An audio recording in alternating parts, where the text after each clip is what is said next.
မင်္ဂလာပါခင်ဗျာတိုင်းသားညီကိုမောင်နှမများမိဘပြည်သူများအားလုံးမင်္ဂလာပေါင်းနဲ့ပြည့်စုံပါစေလို့ဥစွာပထမနှုတ်ခွန်းဆက်တာလိုပါတယ်ကျွန်တော်ကတော့ပြည်တော်စုကြခိုင်တဲ့ပုံမျိုးရေးပါတီအားကိုစားပြုပြီးတော့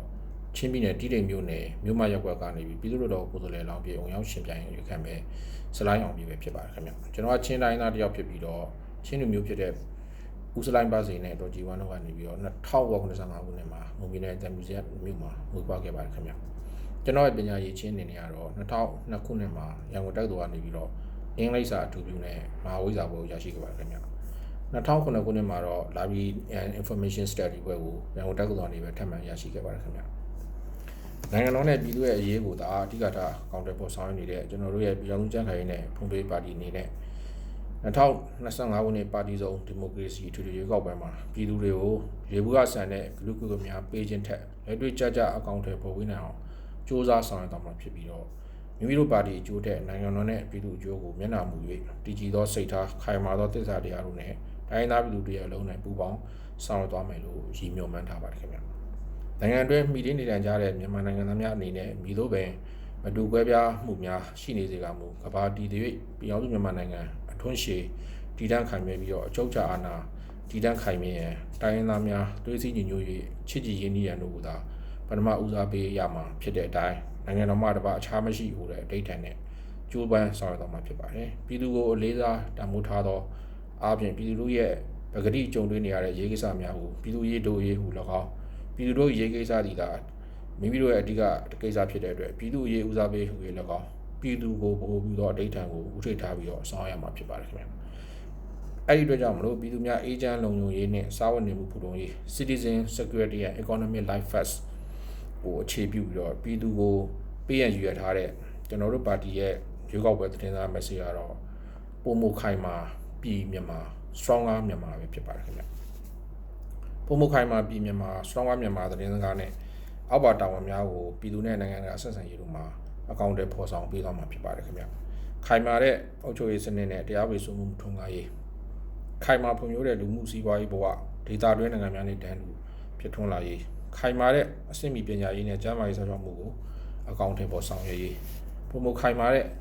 ငင်းကြရေးနဲ့တိုင်းသားစီလူကြီးကိုအလေးပေးဆောင်ရွက်ရေးပုံမခိုင်မာတည်တံ့ကောင်းမွန်တဲ့ဆက်ဆံရေးကိုအင်းသားချင်းဒေသတွေမိဖက်နိုင်ငံများနဲ့နိုင်ငံအဖွဲ့အစည်းများကြားတည်ဆောက်ရေးပဲဖြစ်ပါတယ်ခင်ဗျာကျွန်တော်တို့ပါတီရဲ့ရည်မှန်းချက်ကတော့ပြည်သူများရဲ့လူဝင်ဆန္ဒနဲ့ထပ်တူထပ်မျှဖြစ်တဲ့နိုင်ငံတော်ကိုအေဂျင့်တာယာပြီးခွင့်ပြုပြုမျိုးတိုးတက်သောဒီမိုကရေစီနဲ့ဗယ်ရက်စနစ်ကိုအခြေခံတဲ့ပြည်ထောင်စုနိုင်ငံတော်အဖြစ်တည်ဆောက်ရေးနဲ့အတွန်းရှည်တိုးတက်တည်တံ့ခိုင်မြဲရေးပဲဖြစ်ပါတယ်ခင်ဗျာ။ EMN ချက်အောင်မြင်စေရန်အတွက်မိမိတို့ပါတီဟာပြည်သူများနဲ့အတူတစည်းတစ်လုံးနဲ့လက်တွဲပူးပေါင်းတည်ဆောက်ပြီးတော့ကာဝယ်ဆောက်ရွက်သွားမှာဖြစ်ပါတယ်။ကျွန်တော်တို့ပါတီကပြည်သူများရဲ့အကျိုးစီးပွားနဲ့လူဝင်ဆန္ဒကိုစင်တာရထားဥပဒေထားဆောင်ရွက်သွားမှာဖြစ်ပြီးတော့အဲ့ဒီအတွက်မူဝါဒ16ချက်အောက်ပါတိုင်းကျွန်တော်တို့ချမှတ်ထားပါခင်ဗျာ။မျိုးသားရေးမူဝါဒအနေနဲ့ပြည်သူအောင်စုမပြုတ်ခွဲရေးတိုင်းသားစီလုံးမျိုးမပြုတ်ခွဲရေးချုပ်ချအာဏာတည်တံ့ခိုင်မြဲရေးကိုအစဉ်ထာဝရဥထိပ်ထားသွားမှာဖြစ်ပါတယ်ခင်ဗျာနိုင်ငံရေးမူဝါဒအနေနဲ့ကတော့အမျိုးသားအကျိုးစီးပွားကိုဥထိပ်ထားပြီးတော့ပါတီစုံဒီမိုကရေစီစနစ်ကိုလက်ခံကျင့်သုံးသွားမှာဖြစ်ပါတယ်ခင်ဗျာစီးပွားရေးမူဝါဒအနေနဲ့ကတော့ဈေးကွက်စီးပွားရေးစနစ်ကိုလက်ခံကျင့်သုံးသွားမှာဖြစ်ပါတယ်ခင်ဗျာနိုင်ငံခြားရေးမူဝါဒအနေနဲ့ကတော့လွတ်လပ်ပြီးတက်ကြွတဲ့ဗက်မလိုက်တဲ့နိုင်ငံခြားရေးမူဝါဒကိုကျင့်သုံးသွားမှာဖြစ်ပြီးတော့ငြိမ်းချမ်းစွာအတူရှင်တွဲနေထိုင်ရေးမူကြီး9ရပ်နဲ့အညီဆောင်ရွက်သွားမှာဖြစ်ပါတယ်ခင်ဗျာကာဝေးမူဝါဒအနေနဲ့ကတော့နိုင်ငံတော်ပြည်တွင်းပြည်ပအန်ရများမှအပြည့်အဝကာဝယ်နိုင်စွမ်းရှိပေမဲ့ပြည်သူလူထုနဲ့အတူတက်မတော်ပူပေါင်းဆောင်ရွက်သွားမှာဖြစ်ပါတယ်ခင်ဗျာလူ့ခွင့်ရေးဆိုင်ရာမူဝါဒအနေနဲ့ဖွဲ့စည်းပုံအခြေခံဥပဒေနဲ့ညီနိုင်ငံသားတိုင်းအခွင့်အရေးနဲ့ရပိုင်ခွင့်များကိုရရှိနေရင်ကျိုးပန်းဆောင်ရွက်သွားမှာဖြစ်ပါတယ်ခင်ဗျာတိုင်းသားရေးရာမူဝါဒအနေနဲ့တော့တိုင်းသားစီလုံးမျိုးရေးကိုအလေးထားပြီးတော့ဖွဲ့စည်းပုံအခြေခံဥပဒေနဲ့ညီတိုင်းသားများရဲ့အခွင့်အရေးကိုအပြည့်အဝရရှိခံစားနိုင်ရင်ကိုကောင်းတဲ့ပေါ်ဆောင်ရွက်သွားမှာဖြစ်ပါတယ်ခင်ဗျာတောင်နယ်သမားဆိုင်ရာမူဝါဒအနေနဲ့ကတော့တောင်နယ်သမားများ၏လူမှုစီးပွားဘဝဖွံ့ဖြိုးတိုးတက်စေရန်ကျိုးပန်းဆောင်ရွက်သွားမှာဖြစ်ပြီးတော့တည်ဆဲဥပဒေများနဲ့ညီတောင်နယ်သမားများရဲ့အခွင့်အရေးအကျိုးစီးပွားများကိုပြေဝရရှိနိုင်စေရန်ကျိုးပန်းဆောင်ရွက်သွားမှာဖြစ်ပါတယ်ခင်ဗျာအလုပ်သမားဆိုင်ရာမူဝါဒအနေနဲ့တော့အလုပ်သမားများရဲ့လူမှုစီးပွားဘဝဖွံ့ဖြိုးတိုးတက်စေရန်အတွက်ကျိုးပန်းဆောင်ရွက်သွားမှာဖြစ်ပြီးတော့တည်ဆဲဥပဒေများနဲ့အညီအလုပ်သမားများ၏အခွင့်အရေးများကိုအပြည့်အဝရရှိနိုင်စေရေးကျိုးပန်းဆောင်ရွက်သွားမှာဖြစ်ပါတယ်ခင်ဗျာလူငယ်ရေးရာမူဝါဒအနေနဲ့တော့လူငယ်များရဲ့တက်ကြွတဲ့အာမန်ခိုင်မာတဲ့ယုံကြည်ချက်မုံမြတ်တဲ့စိတ်ထားမှန်ကန်တဲ့အတွေးခေါ်ဖြူစင်မြင့်မြတ်တဲ့ပရိုက်တာစိတ်ဓာတ်ကောင်းများဖြင့်ပြည်သူအကျိုးနိုင်ငံအကျိုးတည်ဖို့ထမ်းဆောင်ပြီးအရေးချင်းပြည့်မီတဲ့လူငယ်များတိုးတက်ပွားများလာစေရန်နဲ့လူငယ်များဘဝ ဖွံ့ဖြိုးတိုးတက်လာစေရန်ကြိုးပမ်းဆောင်တော့မှာဖြစ်ပါတယ်ခင်ဗျာအမျိုးသမီးရဲ့မူဝါဒအနေနဲ့ကတော့တည်ဆဲဥပဒေများနဲ့အညီမြန်မာနိုင်ငံအမျိုးသမီးများရဲ့ဘဝလုံခြုံရေးလူမှုစီးပွားဘဝဖွံ့ဖြိုးတိုးတက်ရေးလူနေမှုဘဝပုံပုံမြန်မာလာစေရေးတို့အတွက်ကြိုးပမ်းဆောင်တော့မှာဖြစ်ပြီးတော့နိုင်ငံတော်အားထားရတဲ့အမျိုးသမီးအင်အားစုကြီးအဖြစ်ထားဝစဉ်ရပ်တည်နိုင်အောင်ကြိုးပမ်းဆောင်တော့မှာဖြစ်ပါတယ်ခင်ဗျာဘာသာရေးဆိုင်ရာမူဝါဒအနေနဲ့ကတော့လွတ်လပ်စွာယုံကြည်ကိုးကွယ်ခွင့်ကိုထောက်ခံအားပေးတော့မှာဖြစ်ပါတယ်ခင်ဗျာပူးပေါင်းဆောင်ရွက်မှုရအနေနဲ့တော့မြို့သားကြိုးစည်းဝါအတွက်ဘို့အလုံးမှုဆောင်ကော်မတီရဲ့ဆုံးဖြတ်ချက်နဲ့အညီမြည်သည့်ပါတီမြည်သည့်အဖွဲ့အစည်းနဲ့မဆိုညှိနှိုင်းပူးပေါင်းဆောင်ရွက်သွားမှာဖြစ်ပါတယ်ခင်ဗျာပညာရေးမူဝါဒအနေနဲ့ကတော့နိုင်ငံသားတိုင်းပညာသင်ကြားခွင့်ရရှိစေရန်နိုင်ငံတကာအဆင့်မီဒီယာနဲ့မျိုးချစ်စိတ်ပြေဝတဲ့လူဆောင်အရင်းမြစ်ဖွံ့ဖြိုးတိုးတက်လာစေရန်အလေးထားပြီးတော့အကောင့်ထဲပေါ်ဆောင်ရွက်သွားမှာဖြစ်ပါတယ်ခင်ဗျာကျန်းမာရေးမူဝါဒအနေနဲ့ကတော့တမျိုးသားလုံးတက်ရှိကျန်းမာကြံ့ခိုင်စေရန်ကြိုးပမ်းဆောင်ရွက်သွားမှာဖြစ်ပါတယ်ခင်ဗျာယဉ်ကျေးမှုဆိုင်ရာမူဝါဒအနေနဲ့ကတော့အမျိုးသားယဉ်ကျေးမှုဇယိုက်လက္ခဏာများမပြောက်ပြည့်ရန်ထိန်းသိမ်းဆောက်ရှောက်သွားမှာဖြစ်ပါတယ်ခင်ဗျာဒီလိုပါတီကအကောင့်ထဲပေါ်နဲ့ညွှန်မှန်းချက်တွေကတော့အောက်ပါတိုင်းဖြစ်ပါတယ်ခင်ဗျာနိုင်ငံတော်တည်ငြိမ်အေးချမ်းရေးတရားဥပဒေစိုးမိုးရေးနဲ့တိုင်းနာပြည်သူများဥမဝဲတိုင်းမပြည့်ချစ်ကြည်ရင်းနှီးစွာအတူရှင်တွေနေထိုင်နိုင်ရေးကိုထားဝစဉ်တည်တံ့ရေးဥတီဆောင်ရွက်သွားမှာဖြစ်ပါတယ်ခင်ဗျာငြိမ်းချမ်းသာရပြီးတော့နိုင်ငံတော်နဲ့တိုင်းသားပြည်သူများရဲ့လူမှုစီးပွားဘဝမြင့်တင်ရေးကိုသာအဓိကထားပြီးတော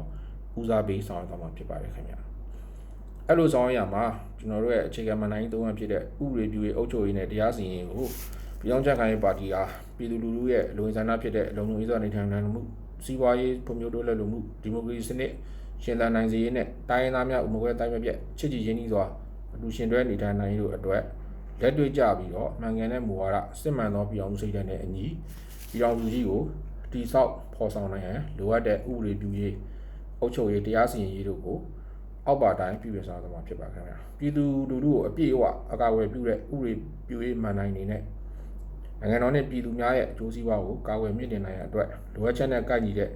တိုင်းသားပြည်သူလူထုတရားလုံးကိုရေရှည်အပြည့်အစုံနိုင်တဲ့လိုအပ်သောဥပဒေများရေးဆွဲခြင်းပြင်ဆင်ခြင်းကာကွယ်ပေးခြင်းတို့ကိုဆောင်ရွက်သွားမှာဖြစ်ပါတယ်ခင်ဗျာဖွဲ့စည်းပုံအခြေခံဥပဒေကိုနိုင်ငံသားတိုင်းလူညီမျှမှုလွတ်လပ်မှုတရားမျှတမှုများရှိစေရန်သတ်မှတ်ပြဋ္ဌာန်းချက်များနဲ့အညီပြင်ဆင်ဖြည့်ဆွတ်ခြင်းများဆောင်ရွက်သွားမှာဖြစ်ပါတယ်ခင်ဗျာနိုင်ငံကားနဲ့ဆက်ဆံရမှာလဲကောင်းမွန်ချောမွေ့လာရောညီတွေဖြစ်စေမဲ့ဥပဒေများပြုစုပြဋ္ဌာန်းသွားမှာဖြစ်ပါတယ်ခင်ဗျာခိုင်မာအားကောင်းတဲ့အုပ်ချုပ်ရေးစနစ်ဖြစ်ပေါ်လာဖို့အတွက်ဗဟိုချုပ်ကိုင်မှုလျှော့ချပြီးတော့ပြည်သူဗဟိုပြုအုပ်ချုပ်ရေးနဲ့ပြည်သူလူထုယုံကြည်အားကိုးသောအုပ်ချုပ်မှုစနစ်ကိုပေါ်ဆောင်စေရန်အုပ်ချုပ်ရေးကဏ္ဍသည်ဥပဒေပြုရေးနဲ့တရားစီရင်ရေးကဏ္ဍတို့နဲ့ခံချက်မျှတမှုရှိစေရန်အပြန်အလှန်ထိန်းချုပ်မှုအားကောင်းစေရန်တို့လည်းဆောင်ရွက်သွားမှာဖြစ်ပါတယ်ခင်ဗျာမျှတမှုရှိသောစွမ်းဆောင်ရည်ရှိသောအာဂရိကင်းနဲ့ကောင်းမွန်တဲ့အုပ်ချုပ်ရေးစဉ်ပေါ်ဆောင်ရေးအတွက်ပြည်သူများစောင့်ကြည့်ထောက်ပြဝင်ရှိတဲ့ရန်ရာတရက်ကိုလည်းပေါ်ဆောင်သွားမှာဖြစ်ပါတယ်အင်းနာချင်းမိဖက်နဲ့ဒေသတွင်းနိုင်ငံများပြည်တွင်းပြည်ပရင်းနှီးမြှုပ်နှံမှုလုပ်ငန်းရှင်များနဲ့ကမ္ဘာလက်ခီးသွားများရဲ့ယုံကြည်စိတ်ချအားကိုးရတဲ့အုပ်ချုပ်ရေးစနစ်အဖြစ်ရပ်တည်နိုင်စေရန်လည်းကြိုးပမ်းဆောင်သွားမှာဖြစ်ပါတယ်ခင်ဗျာနိုင်ငံသားများယုံကြည်အားကိုးရတဲ့တရားစီရင်ရေးစနစ်ဖော်ဆောင်မှုနဲ့ပတ်သက်ပြီးတော့တရားစီရင်ကဏ္ဍဟာဥပဒေနဲ့အညီလိုတတ်များတာတရားစီရင်နိုင်စေဆောင်သွားမှာဖြစ်ပါတယ်ဗက်လိုက်မှုကင်းပြီးတော့ပြည်သူအားကိုးယုံကြည်မှုရှိတဲ့ထက်မြက်တော်လျင်မြန်သောတရားစီရင်စနစ်ကိုပေါ်ဆောင်သွားမှာဖြစ်ပါတယ်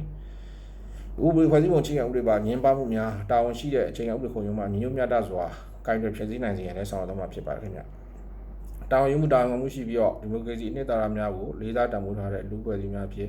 တိုးတက်ဖွံ့ဖြိုးစေရန်အတွက်ဥပဒေအရထိန်းချုပ်မှုများထုံးကားပြောင်းလဲလာစေရန်လည်းဆောင်ရွက်သွားမှာဖြစ်ပါတယ်ဗက်လိုက်မှုကြံ့ကြာမှုအာရိမှုမှာဖြစ်ပေါ်စေရန်အတွက်စနစ်တရားစောင့်ကြည့်လေ့လာရန်ရာတရက်လည်းထူထောင်သွားမှာဖြစ်ပါတယ်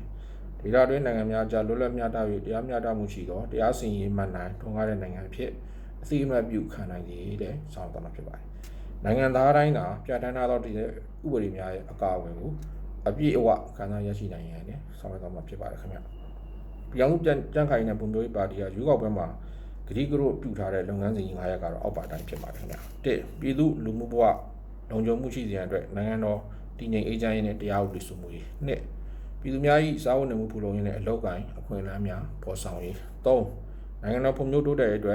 ်ပြည်တွင်းငြိမ်းချမ်းရေးနဲ့တိုင်းသားစည်းလုံးညီညွတ်ရေးတို့ကိုခိုင်ခိုင်မာမာတည်ဆောက်ရေး4အင်းနာချင်းဒေသတွင်မိဖက်နိုင်ငံများနဲ့ကောင်းမွန်တဲ့တန်တမန်ဆက်ဆံမှုတည်တံ့စေရေးနဲ့5ဖွဲ့စည်းပုံအခြေခံဥပဒေပြင်ဆင်ရေးတို့ပဲဖြစ်ပါတယ်ခင်ဗျာအုပ်ချုပ်ရေးကဏ္ဍကိုလည်းအောက်ပါတိုင်းအပိုင်း2ပိုင်းနဲ့ဦးစားပေးဆောင်ရွက်ထားပါတယ်ခင်ဗျာအဲ့မှာမဖြစ်မနေဦးစားပေးဆောင်မဲ့လုပ်ငန်းစဉ်တွေကတော့နိုင်ငံသားတိုင်းဥပဒေရဲ့အကာအကွယ်ကိုအပြည့်အဝခံစားနိုင်စေကျူးပန်းဆောင်သွားမယ်နိုင်ငံစီးပွားရေးတိုးတက်အောင်ဖော်ဆောင်ပြီးတော့ပြည်အောင်စုကြီးညီညွတ်များစေရန်အားကောင်းတဲ့အုပ်ချုပ်ရေးဆိုရတဲ့ဖြစ်အောင်ဖွဲ့စည်းဆောင်ရွက်သွားမှာဖြစ်ပါတယ်ဗ အမျိုးသားအကျိုးစီးပွားဖွံ့ဖြိုးတိုးတက်ရေးကိုမှန်ကန်နေမှန်စွာဆောင်ရွက်နိုင်သောဓာတ်ရိုက်အုပ်ချုပ်ရေးစနစ်ဖြင့်ဆောင်ရွက်သွားမှာဖြစ်ပါတယ်။ပြည်တွင်းပြည်ပလုပ်ငန်းရှင်များယုံကြည်စိတ်ချစွာနဲ့ယင်းနှိမ့်မြုံနှံပြီးနိုင်ငံစီးပွားရေးဖွံ့ဖြိုးအောင်ပံ့ပိုးဆောင်ရွက်နိုင်မယ့်အုပ်ချုပ်ရေးစနစ်ဖြစ်ထွန်းသွားအောင်ဆောင်ရွက်သွားမှာဖြစ်ပါတယ်။နိုင်ငံတော်အုပ်ချုပ်ရေးစနစ်ကိုဒီမိုကရေစီအုပ်ချုပ်ရေးနှင့်အညီအစိုးရအုပ်ချုပ်ရေးစနစ်အတွင်းမှာပြည်သူ့အုပ်ချုပ်ရေးစနစ်တွင်ကိုပြောင်းလဲဆောင်ရွက်သွားမှာဖြစ်ပါတယ်။နိုင်ငံတော်ရဲ့အုပ်ချုပ်ရေးစနစ်ကိုခန္ဓာကျညာစေတဲ့ကျိုးနီစနစ်တွေနဲ့ပတ်သက်အောင်ဆောင်ရွက်သွားမှာဖြစ်ပါတယ်။ပြည်သူ့ဝန်ဆောင်မှုလုပ်ငန်း public service တွေမှာပြည်သူလူထုကိုအဆင်ပြေချုံးမွေးစေနိုင်ငံတကာမှာဆောင်ရွက်နေတဲ့နည်းလမ်းများအပေါ်လေ့လာပြီးတော့မလိုအပ်သောဝန်ဆောင်မှုလုပ်ငန်းများဖြေလျှော်ခြင်းပယ်ဖျက်ပေးခြင်း digital service နည်းလမ်းများကိုအသုံးပြုခြင်းမျိုးဆောင်ရွက်သွားမှာဖြစ်ပါတယ်ခင်ဗျာ။ပြည်သူ့ဝန်ဆောင်မှုလုပ်ငန်းများဆောင်ရွက်တဲ့ဌာနဆိုင်ရာနိုင်ငံဝန်ထမ်းများပြည်သူလူထုနဲ့ဆက်ဆံတဲ့အခါမှာယဉ်ကျေးပညာစွာဆက်ဆံရေးကိုပညာပေးတဲ့နဲ့လေ့ကျင့်ပေးရေးတို့ဆောင်ရွက်သွားမှာဖြစ်တဲ့ပြင်လုပ်ငန်းခွင်အတွင်းစွမ်းဆောင်ရည်ဒီပြီးသွားတဲ့သူများစုပေးတံပေးစနစ်လက်ခံကျင့်သုံးသွားမှာဖြစ်ပါတယ်ခင်ဗျာဆက်လက်ကောင်မှုဆောင်တဲ့လုပ်ငန်းတွေအနေနဲ့တော့အာဂတိတိုက်ဖျက်ရေးလုပ်ငန်းများပုံမှုတိုးချဲ့ဆောင်ရွက်နေလိုအပ်တဲ့ဥပဒေများပြင်ဆင်ပြဋ္ဌာန်းဆောင်ရွက်သွားမှာဖြစ်ပြီးတော့အာရိလိုက်စားမှုတိုက်ဖျက်ရေးကိုလူလူလှုပ်ရှားမှုအသွင်နဲ့ပညာပေးဆောင်ရွက်သွားမှာဖြစ်ပါတယ်ခင်ဗျာအစိုးရဌာနများမှာအာရိလိုက်စားမှုလျှော့ချနိုင်အောင်ခေတ်မီနည်းပညာများအသုံးပြုပြီးတော့ဆောင်ရွက်သွားမှာလည်းဖြစ်ပါတယ်ခင်ဗျာနောက်တစ်ခုပြည်အောင်စုကြက်ခိုင်းတဲ့ပုံမျိုးပါတီဟာချမှတ်ထားတဲ့အတန်လေးတန်ကြီးမှန်းချက်လုပ်ငန်းစဉ်များဒိတ်တံပြည့်နိုင်ငံသားအားလုံးလက်တွဲညီညီပေါင်းလာနိုင်စေရန်စိတ်စော်တိုင်တွန်းသွားမှာဖြစ်တဲ့အပြင်နိုင်ငံတော်ပုံမျိုးရေးတွေကိုလားအဓိကဆိုတဲ့နိုင်ငံတော်ဖွံ့ဖြိုးတိုးတက်ရေးမှာတပါအခြားပြီးမကွာတဲ့နေ့ညီပြည်သူလူမှုစီးပွားဘဝများတိုးတက်အောင်ပြည်သူရေးတာအဓိကဆိုတဲ့ခံယူချက်နဲ့ပုံမှုခိုင်မှာပြည်မြန်မာ strong မြန်မာလုပ်ငန်းစဉ်များကိုတိုင်းသားပြည်သူများပြည်ပနိုင်ငံများပြည်တွင်းပြည်ပအဖွဲ့အစည်းများနဲ့အားပေးထောက်ခံမှုနဲ့အတူအစဉ်တစိုက်လက်တွဲပူးပေါင်းအောင်မြင်အောင်အကောင့်တွေပေါ်ဆောင်ရွက်သွားမှာဖြစ်တဲ့အကြောင်းတင်ပြပါတယ်ခင်ဗျာအားလုံးကိုကျေးဇူးတင်ပါတယ်ခင်ဗျာ